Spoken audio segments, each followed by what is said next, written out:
Bonjour, Olivier de Stefano, à l'origine de la carrosserie ODS Automobile. D'ailleurs, ce sont mes initiales qui sont dessus. Je suis dans le métier depuis 45 ans aujourd'hui. 45 ans déjà. Dans les voitures de luxe, les voitures anciennes et les voitures de sport, et depuis une dizaine d'années dans les voitures électriques. J'ai commencé officiellement il y a 45 ans dans un petit garage BMW où on réparait des voitures. C'était un spécialiste BMW. Je suis resté un an, après je suis parti dans la mise au point, dans un centre Bosch où on faisait de l'électricité, les premières injections mécaniques, électroniques, carburation encore beaucoup. Après je suis parti chez Porsche, Ferrari pendant pareil 12-13 ans.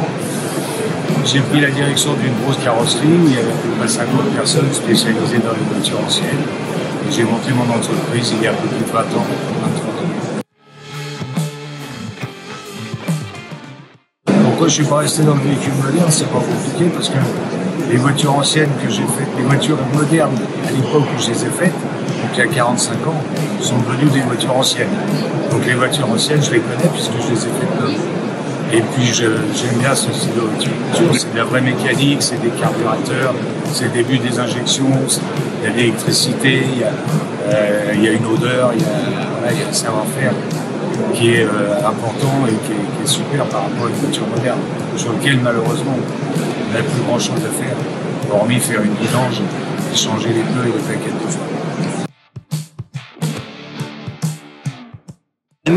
Alors depuis peu de temps, j'ai embauché des apprentis que j'ai embauchés définitivement, CDI, très motivés, très sympa, grâce à mon fils Antoine qui est beaucoup plus jeune, qui prend maintenant la suite, donc il fait un peu son équipe. Je fais deux émissions de télé, une c'est Vintage Mécanique, beaucoup de gens connaissent, on restaure des voitures anciennes. Voilà, ça c'est un savoir-faire.